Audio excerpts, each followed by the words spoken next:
449장 예수 따라가며.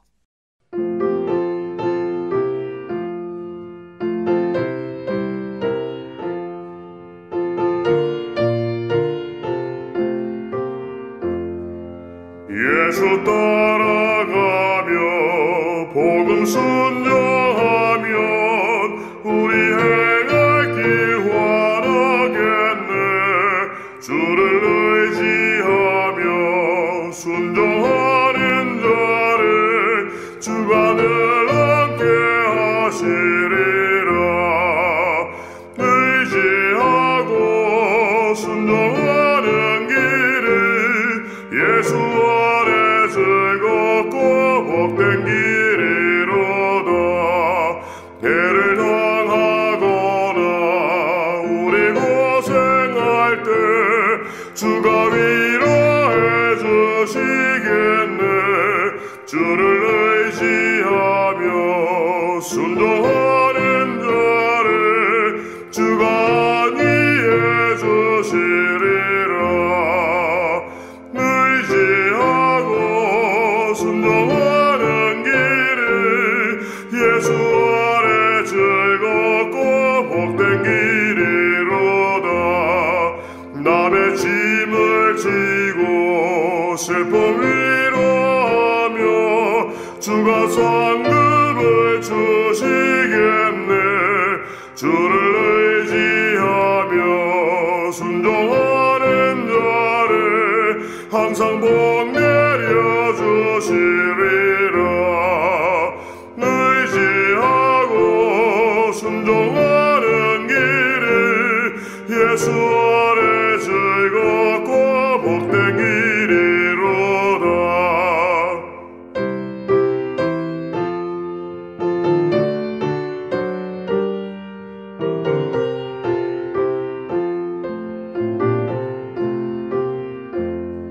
우리 받은 것을 주께 다 드리며 우리 기쁨이 넘치겠네. 주를 의지하며 순종하는 자를 은혜 풍성케 하시리라. 의지하고 순종하는 길은 예수 아래 즐겁고 복된 길이로다. 주를 힘입어서 말씀 잘 배우고 주를 모시고 살아가세. 주를 의지하며 항상 순종하며 주가 사랑해 주시리라. 의지하고 순종하는 길은 예수 아래 즐겁고 복된 길이로다.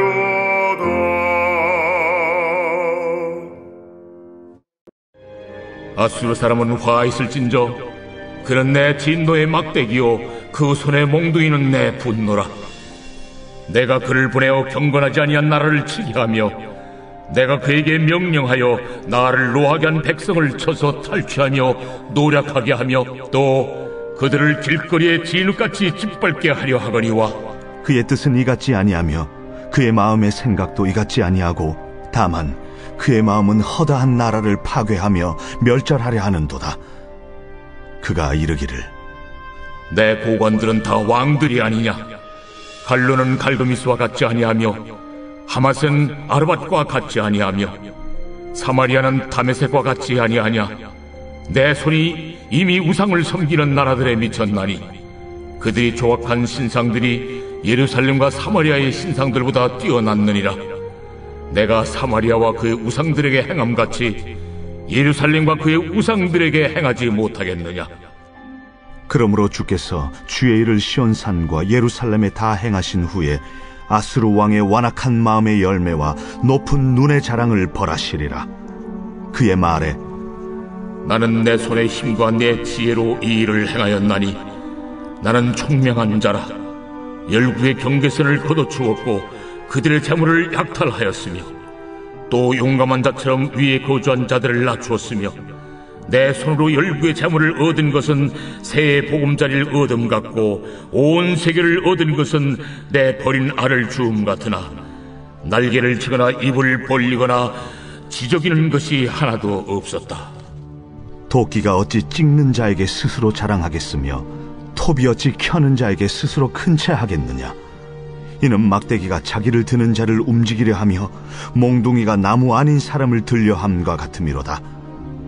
그러므로 주 만군의 여호와께서 살진 자를 파리하게 하시며 그의 영화 아래에 불이 붙는 것 같이 맹렬히 타게 하실 것이라. 이스라엘의 빛은 불이 되고 그의 거룩하신 이는 불꽃이 되실 것이니라. 하루 사이에 그의 가시와 찔레가 소멸되며 그의 숲과 기름진 밭의 영광이 전부 소멸되리니 병자가 점점 쇠약하여 감 같을 것이라. 그의 숲에 남은 나무의 수가 희소하여 아이라도 능히 계수할 수 있으리라. 그날에 이스라엘의 남은 자와 야곱 족속의 피난한 자들이 다시는 자기를 친 자를 의지하지 아니하고 이스라엘의 거룩하신 이 여호와를 진실하게 의지하리니 남은 자 곧 야곱의 남은 자가 능하신 하나님께로 돌아올 것이라. 이스라엘이여, 내 백성이 바다의 모래 같을지라도 남은 자만 돌아오리니 넘치는 공의로 파멸이 작정되었습니다. 이미 작정된 파멸을 주 만군의 여호와께서 온 세계 중에 끝까지 행하시리라. 그러므로 주 만군의 여호와께서 이르시되, 시온에 거주하는 내 백성들아, 아수르가 애굽이 한 것처럼 막대기로 너를 때리며 몽둥이를 들어 너를 칠지라도 그를 두려워하지 말라. 내가 오래지 아니하여 네게는 분을 그치고 그들은 내 진노로 멸하리라. 만군의 여호와께서 채찍을 들어 그를 치시되 오레 바위에서 미디안을 쳐 죽이신 것 같이 하실 것이며 막대기를 드시되 바다를 향하여 애굽에서 하신 것 같이 하실 것이라. 그날에 그의 무거운 짐이 내 어깨에서 떠나고 그의 멍에가 내 목에서 벗어지되 기름진 까닭의 멍에가 부러지리라. 그가 아야스에 이르러 미그론을 지나 믹마스에 그의 장비를 두고 산을 넘어 게바에서 유숙하며 라마는 떨고 사울에 기부하는 도망하도다. 딸 갈림아, 큰 소리로 외칠지어다. 라이사야, 자세히 들을지어다. 가련하다, 너 아나도시여. 만메나는 피난하며 게빔 주민은 도망하도다. 아직 이날에 그가 노베서 쉬고 딸 시온산 곧 예루살렘 산을 향하여 그 손을 흔들리로다. 보라, 주 만군의 여호와께서 혁혁한 위력으로 그 가지를 꺾으시리니 그 장대한 자가 찍힐 것이요 그 높은 자가 낮아질 것이며 쇠로 그 빽빽한 숲을 베시리니 레바논이 권능 있는 자에게 배임을 당하리라.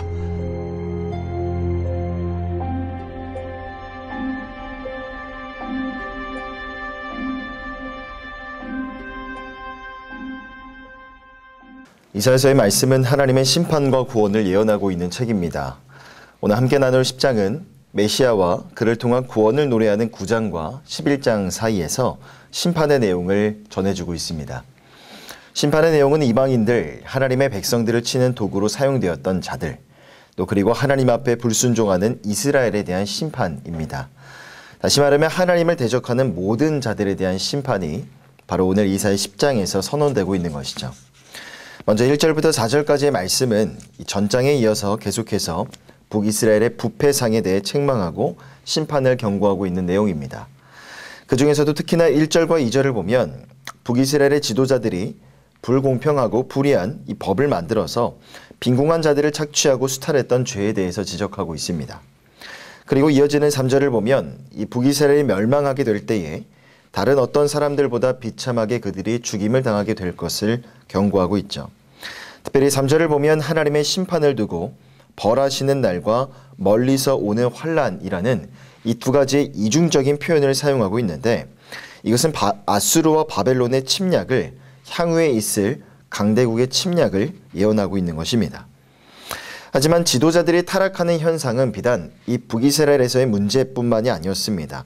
남유다에서도 동일하게 벌어지고 있는 죄악이었죠.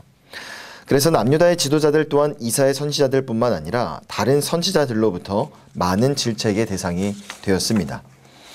사실 북왕국이든 남유다이든 이 구속사적인 관점에서 본다면 이들은 많은 열방 중에서 하나님의 택함받은 백성들로 부름을 받았습니다.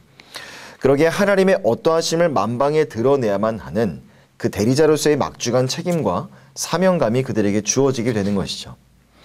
하지만 자신들의 탐욕이나 만족을 위해서 이 가난하고 힘이 없는 자들을 탄압하고 억압하고 수탈하는 그러한 지도자들의 모습 가운데 아담의 범죄 아래 한 사람도 예외 없이 전적인 타락 가운데 머물러 있는 우리 세상, 이 현실의 심각성을 다시 한번 깨닫게 됩니다.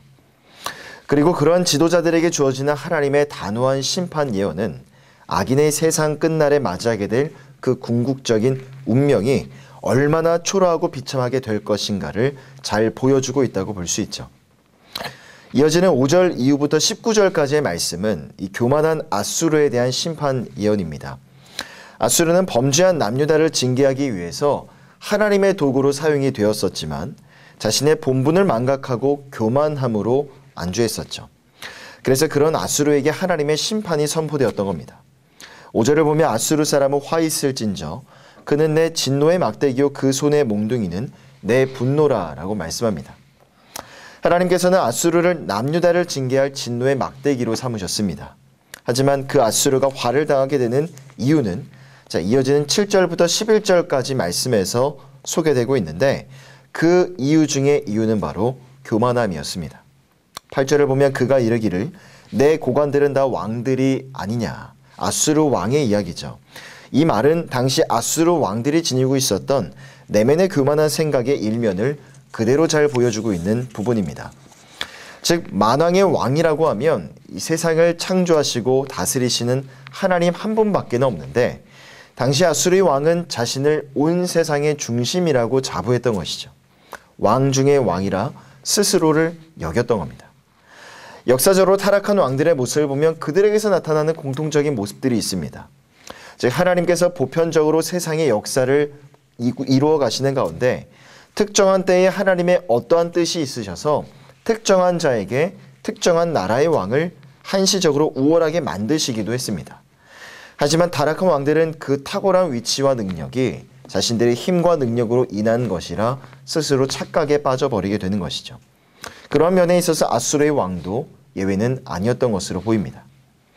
자, 그러므로 12절부터 19절까지의 말씀을 보면 하나님께서는 본래의 뜻하신 대로 아수르를 일으키신 목적대로 진노의 몽둥이로 아수르 민족을 사용하신 그 목적대로 남유다를 먼저 징계하신 후에 교만한 아수르에 대해서도 철저한 징벌을 가하실 것을 예언하고 있습니다.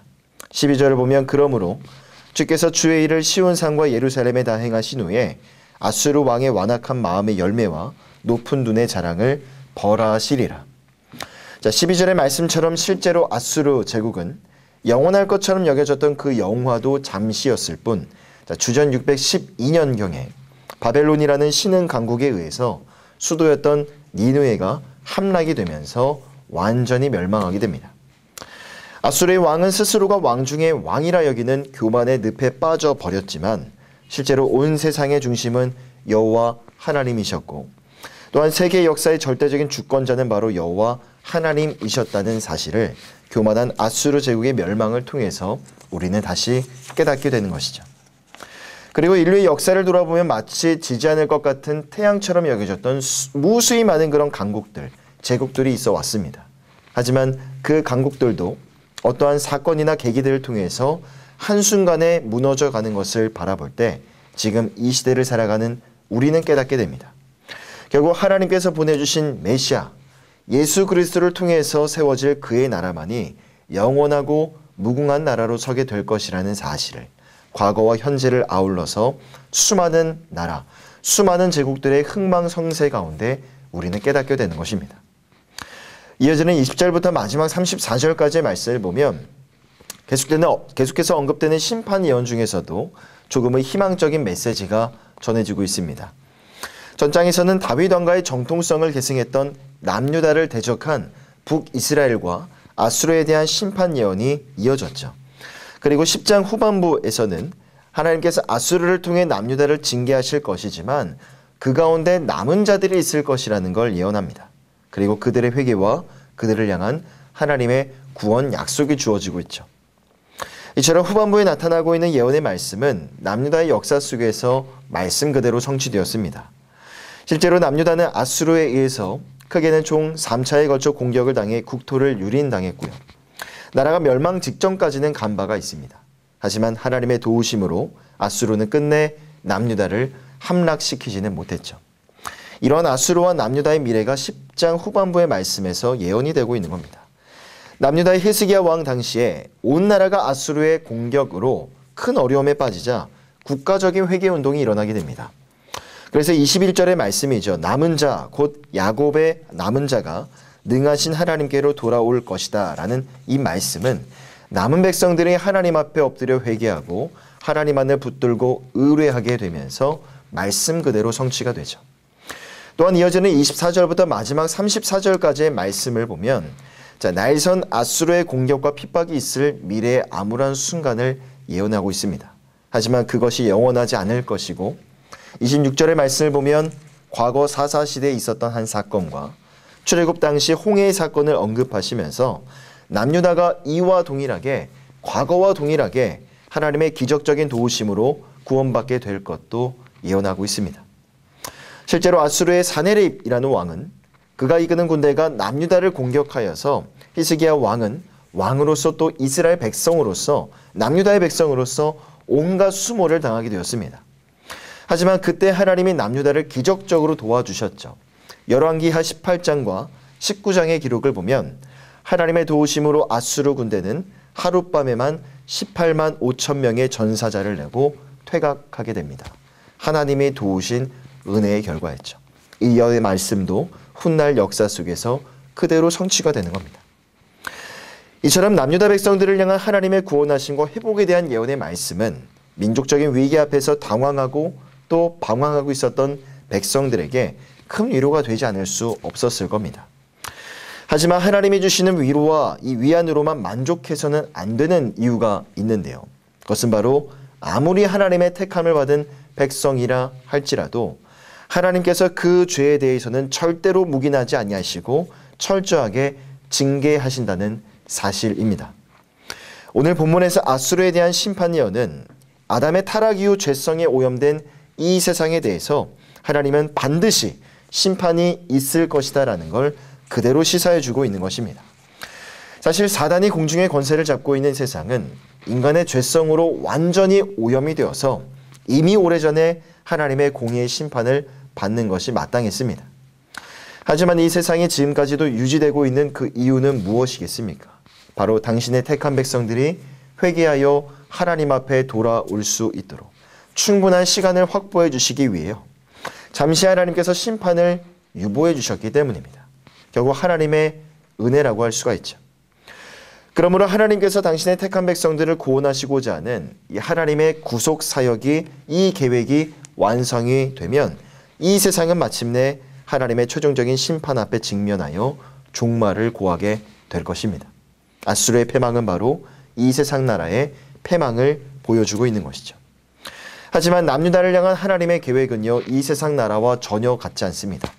그 하나님의 계획은 21절에서 말씀하는 것처럼 남은 자가 돌아올 것이다 라는 말씀에 그대로 나타나게 되는데, 하나님은 공의의 하나님이시기 때문에 범죄함에 대해서는 그대로 철저하게 징계하시지만, 그러나 하나님의 택함 받은 백성들은 완전한 멸망을 당하지 않는 축복을 받게 되는 겁니다.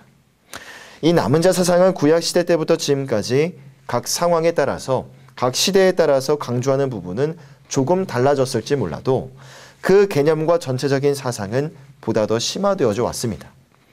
그리고 이 남은 자 사상에 담겨져 있는 가장 중요한 핵심 메시지는 바로 하나님의 무조건적인 은혜라고 볼 수 있죠. 우리가 사는 세상은 즉각적이고 전면적으로 하나님의 심판을 받아 마땅한 세상입니다. 그런 세상 속에 우리가 살아가고 있죠. 태초부터 지금까지 이 땅의 죄악으로 인하여 하나님의 공의 앞에서 세상이 심판받게 될 위기의 순간, 위기의 때가 얼마나 많이 있었겠습니까? 하지만 각 시대의 위기 때마다 하나님께서는 남은 자들을 통하여서 하나님의 구속사역을 태초부터 지금까지 직선적으로 이어오고 계시는 겁니다.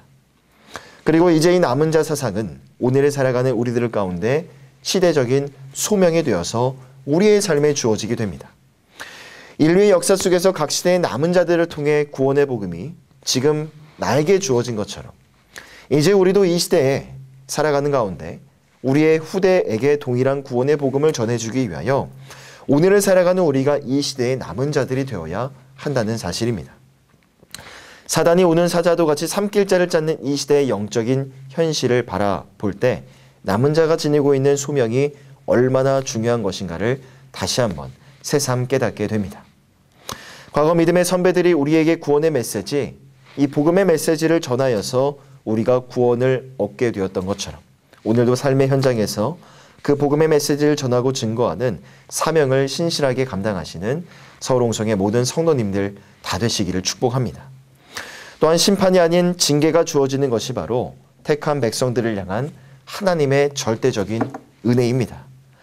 혹여나 내 삶에 반복되는 죄악으로 인하여서 하나님이 주시는 그런 징계의 시간을 현재 혹여나 보내고 계신다면 그 하나님의 공의 앞에서 두려워하는 것이 아니라 그 하나님의 공의 너머에 계시는 택한 백성들을 아름답고 선한 모습으로 가꾸어 가시고자 하시는 하나님의 사랑을 발견하시고 다시금 하나님께로 돌아가시는 내 삶의 발목을 잡고 있는 그 죄를 끊어내시고 다시금 하나님께로 돌아가시는 은혜가 있으시기를 바랍니다. 또한 마지막으로 오늘 이사야 10장 말씀은 하나님의 말씀이 한치의 오차도 없이 반드시 이루어진다는 사실을 우리에게 보여주고 있습니다. 오늘 이 새벽 주님 앞에 나아갈 때 우리에게 주신 약속의 말씀이 있다면 간절히 붙들고 기도하시고 또한 이 새벽에 하나님이 주시는 은혜의 말씀, 이 새벽 사모하는 마음으로 주님 앞에 나아갈 때 하나님이 우리 가운데 주시는 새로운 약속의 말씀, 은혜의 말씀들이 있을 것입니다. 그 하나님의 음성에 귀를 기울이시고 오늘 하루 능력의 말씀, 권능의 말씀 안에서 승리하시는 이 새벽의 모든 성도님들 다 되시기를 주님의 이름으로 간절히 부탁드립니다. 기도하겠습니다. 존귀하신 하나님 아버지, 죄와 어둠이 관영한 이 세상도 이 세상이 끝날에 하나님의 공의 앞에서 심판받는 그날이 곧 오게 될 줄 믿습니다. 유한한 이 세상을 살아가면서 마치 이 세상이 영원할 것처럼 여기는 교만의 죄 가운데 빠지지 않게 하여 주시고 이 세상의 모습을 닮아 수도 없이 죄 가운데 넘어지고 실패하는 것이 우리 연약한 실존의 모습일진데 끝까지 참고 인내하며 기다려주신 것이 바로 주님의 은혜입니다. 그 하나님의 은혜를 분명히 바라보고 그 은혜에 합당한 모습으로 이 세상을 살아가는 우리 모두가 되게 하여 주시옵소서. 우리 어떠함에도 불구하고 하나님께서 창세전에 계획하신 그 구속사역을 이루어 가시는 하나님의 주권 안에서 이 세상을 바라보게 하여 주시고 그 하나님의 주권과 섭리로 인하여 하나님의 택함 받은 백성들로 부름받았기에 부름받은 자다운 모습으로 우리의 모습을 아름답게 가꾸어 가게 하시고 우리 또한 지금 이 시대 가운데 남은 자들이 되어서 후대의 그리스도의 생명의 복음을 전하는 이 새벽의 모든 성도들 되어줄 수 있도록 인도하여 주시옵소서. 감사드리며 우르곤하신 예수 그리스도의 이름으로 간절히 기도하오며 지금은 우리 주 예수님의 은혜와 하나님의 사랑하심과 성령 하나님의 교통하심의 은혜가 하나님의 공의의 시선으로 우리가 살아가는 이 세상을 바라보며 우리 또한 이 세상 가운데 마지막 때의 남은 자가 되어서 후대의 그리스도의 생명의 복음을 전하고 증거하는 거룩의 도로와 통로가 되기를 결단하고 소망하는 예수 믿는 성도들 머리 위에 이 은혜가 영원토록 함께 있을지어다. 아멘.